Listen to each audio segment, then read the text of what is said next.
kit like this. I feel like I need to, by me sharing it, I feel like it'll make me better at doing it. And I know other people can actually take it and run it as a play too. So that's kind of what I'm going to say between now and next week. I'm going to start like honing in a little bit more on like, what does this look like?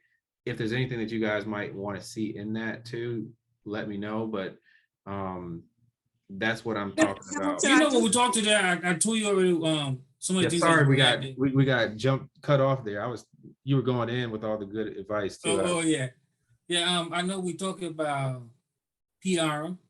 Mm-hmm. PR, influencers, and wholesale is where influencer, wholesale, yeah. And then we also talked about getting into stores, right? We did, and that's what I'm calling wholesale. Wholesale, okay. Right. Okay. But we could split out corporate wholesale from retail wholesale, because I think that's another whatever, like people aren't even, no one talks about like, there's a local business in your area, similar like Vera, like you got someone that's in 30 miles away that's going to order 24 of your thing. There's a lot of like clients like that'll be buying your stuff, your shirts, your bags and stuff like that if you just were to have like an ongoing lead generation, or if you were just posting a lot of content, you start to get those more consistently. Yes. I source leads like that at these live events. So I think there's a lot to, I can even break that out into like a week of like how to manage expectations with these clients and what have you, because I've done a good amount for, a lot of like Fortune 500 companies and agencies. Okay. Hamilton, I will say this though, with you and everything and spending these weeks with you guys, I'll be honest, with your UA, I don't know, maybe with the holidays approaching and all of that too, you're a very personable person. I know for me and everything that I've learned thus far about you and Melvin, I would want it would be cool if Melvin was somewhere publicly or he had someone else rocking his shirts, because the shirt is the shirt, right? The design is the design, whether my son wear it, I do, or you. But he is the face of the brand. And it's crazy we're talking about this because, and I feel the same way with you, Hamilton, like right now for a UA, maybe there's something behind the scene that is taking up your time. But I think for a good minute, you still need to be the face at the public events. I feel strongly about that. Great looking guy, you're very articulate, you're well, and because that would be something that you would have to train that person.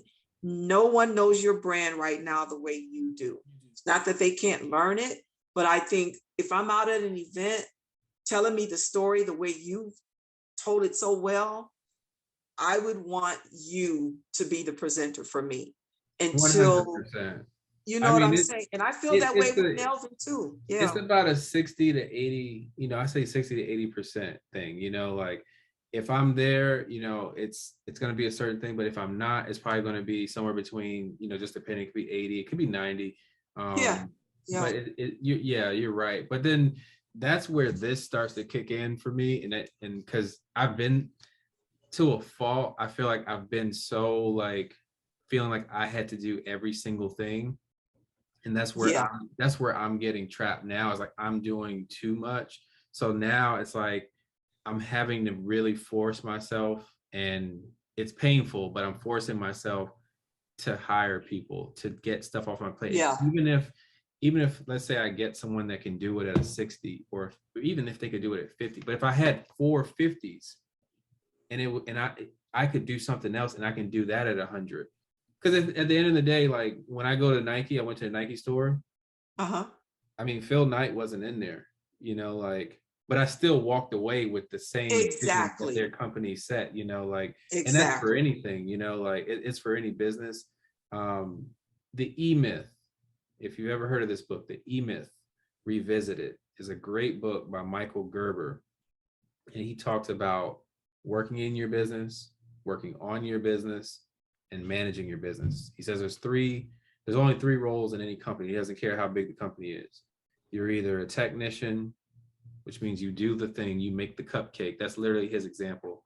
He uses cupcakes. You're a manager, so you manage the person that makes the cupcake. Or you're an entrepreneur, so you create the business system that allows the manager to manage the technician, manage the technician. And therefore you have multiple cupcake stores. And so that's where I'm at in this journey. I've figured out how to be the technician. I am figuring out how to be the manager of the technicians now. And as an entrepreneur, I have to create a system that can be, I need one of these in Atlanta. I need one of these in New York. I need one in LA. I need one in Houston. You know, I need one in DC. Like I need these to be like this, like, again, it's not, I can't be at all of them, but that's right. You know, I can at least like get it to a this point. Is you can't be all of them, but your system can be all of them. Hello. Can be. That's the key, you know. And so, and maybe that's the thing, and maybe that's a it's like an not unsaid thing, but like maybe that's the unpopular thing that I need to add into this, like, I'm going to call it a curriculum for now, but it's the systems thinking that's required that doesn't get really talked about, because we get sold like, get good at Facebook ads, get good at influencers, get good at design, get good at trademarking, but no one really talks about like getting good at systems, like having get good at delegation, you know, get good at like being a leader so that you are the type of person that attracts people that are good enough to actually serve your customer just as well as you do. And that's my point, Hamilton. It's like you mentioned, he's not there. Like most of them, if you know, when Nipsey was alive, you probably couldn't find Nipsey in the store, but you still drew people to the marathon, right? It's still to this day. It's still, you know, they had to close shop. They had so many orders. It's like, whoa, but you know, so I agree with you. You will get to the level as Melvin and anyone else with consistency where they're not looking for, where's Hamilton at? Well, where's Melvin at? They don't care because he has such an amazing brand, such an amazing system. We don't need him here. That's how solid your product is. And that I'm big on customer service. And you just said it, the system, it has to be, and we were talking about that, Hamilton, it has to be the core, because if you don't have a good system, systems can fall. Systems can fall, right? If they're not built on something solid. So I totally agree. Well, you just took the word right out of my mouth, because I was about to talk about the foundation. Yeah. And I remember doing a video before where I talked about building a solid foundation in order for your house to stand. Hello. Because if that foundation is not solid, the littlest flaw that comes crumble. That's key. And we're seeing it. We're seeing it with the government, right? We're seeing in every system, if it's not solid, what is it standing up on? So you're doing the right thing, Hamilton. You're getting out there. You're like, look, a lady bought a bag, but guess what? It was free. Like Melvin said, it didn't cost you nothing but that time. That's all it cost you. And look at what you've gained from it. I'm real arbitrage. You know, it's arbitrage all day long. I got one on Saturdays I'm doing, or else we would be on these on Saturdays, but I found a Saturday events every Saturday through January, y'all. Like there you go. Every Saturday is people that they're there, they're ready to buy, they got their checkbooks out, they're ready to go, wallets out. You know, but I'm really, I think this is a missing piece for me, is just sharing what I've got to this point. You know, I've been at this for a few years, so this is like, I got a few things that I've, you know, somewhat figured out. I've got other things that you know, maybe I haven't figured out, but I need to figure out. And so what my goal is to start sharing more of this stuff and, you know, just putting it into like containers so that like it can actually get you know that the more you teach, the better you become. Yes. That's what I took away. You know, we were talking with Montez a lot, and he was reading something called Traffic Secrets, and I was reading something called Expert Secrets. It's the same author. And so what is it, Russell Brunson? Russell Brunson, yeah. So the message in there is like, I mean, he opens with it and he somewhat closes with it. It's like, and there's a lot of technical stuff in between, but he's just like, yeah, the more you can teach and the more you can like share, the more you're going to actually just get from an experience. And the more people I just follow and listen to and that are successful, I'm like, they're doing the same thing. I mean, look at Charles, you know, like look at and that's the thing. I was just about to say that, because when we look at Charles, when we look at Charles doing the teaching, you just be like, wow, he's incredible. But one thing we forget is he's been doing it continuously. That's right. So he has become better at it. So by the time you can even ask the question, he has the answer for it. Because why are you thinking that you, the first person to ask that question, someone has asked him that question before and he did his research on it. So now he's able to answer it so quickly that you're like, oh my goodness, he's so good. It's because he's been doing it. That is so true. That is true. Yeah. Consistency. So those are my three things, production video. I'm just going to say, like, for a bucket, I'm going to call it like training. I'm just going to put that in a big bucket and just say training. And then my last thing, I have a kind of like a wealth mentor I just started like working with, and this dude's, he's a real deal. Like he owns real estate. He does a little bit of e-commerce stuff. He's got a few different businesses, and he's kind of like, he's like my income coach, I guess you could say. And he's like, between me having a podcast and basically having a YouTube channel, he's like, you can actually like get more leverage out of that. It's like high return on investment. And I'm like, I did, but like hearing it come from you, it's actually more like impactful for me, I guess, just hearing it that way. Because everyone else in my circle is just like, like I have no exposure to anyone who has like a YouTube channel or who makes content like on a content level. So anyway, say all that to say, that's something else I want to have for next week, is like more of a plan around our YouTube and around like personal branding, and I think I just want to have like some kind of update for our YouTube channel so that I think I want to start committing to like a video a week, something that's like helpful. Like sharing even like stuff that like, I'm talking about here that we talk about. Like I just want to like start putting that stuff out there so that we can start attracting more people, because end of the day, like, how did I find Charles? I found him through YouTube, so like I gotta run the actual plays that work. So anyway, those are my three things. Okay. And Melvin, you're doing public things too, right? You're getting out and about, Melvin. I'm trying to start back up doing that. I used to do it before, go to events and stuff, but I'm trying to start doing that again on Saturday because I work Monday through Friday. So now I'm trying to find something on Saturdays where I can just go to on Saturdays and actually kill my products there, because when people see it in person, they'll be like, oh my goodness, you came up with this idea. And when I say yes, I'm like, yeah, it's mine. I own it, patented it. Yeah. Where you live? I'm in Baltimore. Okay, you're in Bmore. Okay. Yeah. Here's the thing, I'm convinced every city has a good premium Saturday morning market that you can sell. Yes. At. Every city. It doesn't matter. Find it. Yeah, you just got to find it. And if you start to ask around, you will get some answers. A lot of time the local shops, sometimes they know. But if not, you can even just like Google like Baltimore like market that like is most relevant for what you do. But that's the way. I mean, if you can find those markets that are like $25, $100. I mean, I pay $25 every Saturday morning, and I'll average 500 a morning, just going in there, just doing sales. Yeah, that's on site, not counting like the trickle effect. Because what I do is I collect emails and I follow up and I DM people like when they follow me, and I send them little discount codes and stuff to the site, and then they come in and they purchase that way, or even just like bulk orders and stuff. So I was going to ask you, Hamilton, are you doing pre-orders too? And are you using Square there? Who's your mobile card reader? I'm on Shopify. They have something called Shopify Point of Sale, which pretty much syncs directly with Shopify's regular app.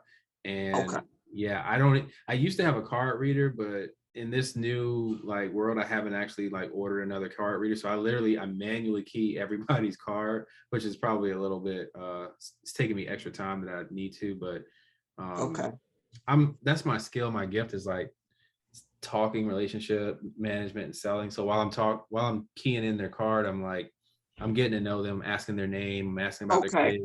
I'm trying to upsell them a little bit, like, hey, like, you sure you want to get like another one? Because you could, and I'm doing that. So anyway. I love this. It's very intimate. I love what you said, and like I said, next time I'll be on my laptop, and I do better with smaller. I'm kind of getting a feel. I love Charles. You guys, just like you guys, kudos to him.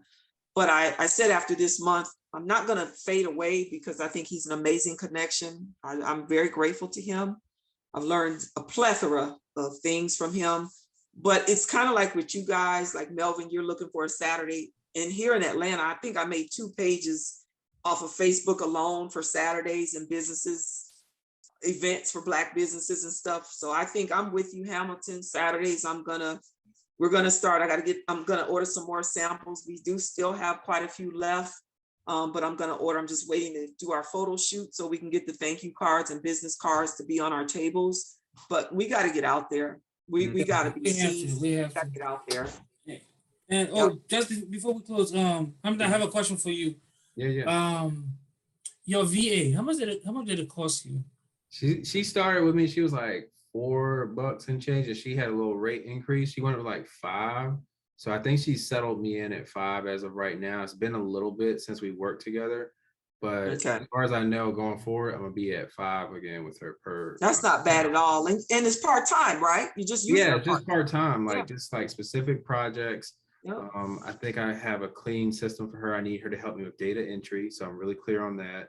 I need her to help me with even like scheduling meetings, because a lot of time I have to like send times, like even for my podcast, like she could get to that like quick, and I'm still sitting here like trying to figure out what availability I have. So that's kind of stuff I'm looking to do. What the reason I'm asking is because I'm thinking about, I'm bad at emails because I have so many other things that's going on in my mind that to sit down and send out emails to people, I'll be like, oh my goodness.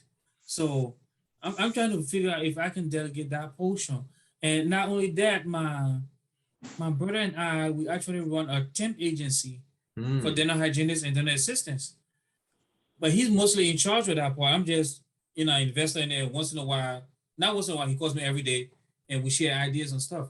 And the biggest problem we're having right now is to find somebody that will answer the phone while he's at work, because he's working, I'm working, and sometimes offices call, and then he got to stop what he's doing or call them back. We set up the whole phone system, letting people know that it's easier to text us than to call, but we'll return your call, stuff like that. But we want somebody that will be able to answer the phone right away when those offices call and say, "Oh, how do we sign up? Or we have a problem doing this." And the app is amazing. We just started it last year. It's doing good because offices post it on Upwork. Post that you want a dental assistant related virtual assistant that has dental or dentist experience, and you'll get. Honestly, they don't even have to have that. We can just tell them what to say when people. What to say. Yeah, but you can do that to cut down, so you don't have to look through so much like. You're right. You're gonna be like me. You're gonna get like 300 people. That's true. I don't need 300 people. I should have put e-com, or I should have put like business to business. But, and right now,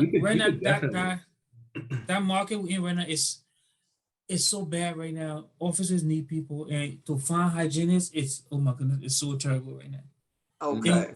The potential is there for us to expand, but we can't expand because there's not a lot of hygienists available right now. There's shortage of hygienists right now, of dental hygienists. So even when we have offices posting requests that they need somebody, we don't have people. Like yesterday, we had a request from Jersey, and we in Baltimore. We don't even have anybody in Jersey. There's an office in Jersey requesting. The other day, there was an office in California requesting. So you're on to something. Yeah. So we've been thinking about, and I said maybe I need to do an ad for TikTok, because all he's been doing is like Google ads. So I was thinking maybe I can do a short video for TikTok ads, and just, the problem is targeting those people, because even on Facebook, you don't have that target market on Facebook. Whereas if a dental office is advertising, they advertise to everybody in general. Come to my dental office. But for us, we specific. We're looking for hygienists, we're looking for doctors, we're looking for dental assistants. And these social platforms do not have that category. Okay. Well, if you did lead generation ads, and I was talking to Charles about these before, if you do lead generation ads with a general interest for dentists or dentistry or whatever the technical term is, whatever the most broad term is, but your creative and copy speaks directly to what you want. If you're looking for like the hygienist or whatever it is you're looking for, and you sync your lead gen ad to whatever list so that you can qualify them, I think you could probably get decent, like, return, because that's what I did when I had a big, I think I was telling you how I got a meeting with a big company by running the same play. Like I ran $200 of Facebook ads, lead generation. I didn't even do lead generation. I did brand awareness. I just did general brand awareness for people that worked at, and I selected like all these companies that I wanted to work with, which is so crazy because I actually work with that company today. This is years later. I screwed up the sales meeting. That's a whole different story. But the point is, it worked. Like it was broad, but the algorithm and the pixel, it found the people that it made sense for. And I can share with you like offline the creative and the copy so that you could see like like how I did it, because like I stole it directly from Gary Vee. Gary Vee teaches this exact he was teaching the exact thing a few years ago. He was like, if you're trying to get whatever buyer to buy your thing or whatever, you need to just make a piece of content that says, does your buyer know? That should be the headline. And then your copy should like speak to that. And I literally did it, and I literally got the meeting. And again, I got the sales meeting. I had no sales experience at that time that was like on that level. So I completely bombed. But then years later, I ended up like recuperating and getting an order. So anyway, I know we've been jamming. This is great. I got a speaker for us next week, y'all. This is my first speaker for this. There's an app called Route. Route is like a shipping and logistic app for Shopify. It basically allows your customers to track their order with like better precision. I'm probably not explaining it as well, but it's a little upsell too. The customer pays for it, and I know we've been using it for a little bit now, and so it actually works. Like customers buy it. So anyway, my rep who helped me get signed up, he like asked me if I knew anyone. I was like, I mean, you can join my call, but I don't know if there's going to be like a lot of people or anything, but it'll be recorded. And if it grows, you can come back. And, so I definitely, it was an easy implementation and stuff. So anyway, next week, I'll let him like open up, just like get some initial thoughts. And then we'll jump into like our regularly scheduled program. But I'm trying to do more of this. I want to bring in like people from, the industry. I want to bring in like even some of my other friends that are like, they have companies and stuff. Just let them tell their story. Give us some coaching. Give us some free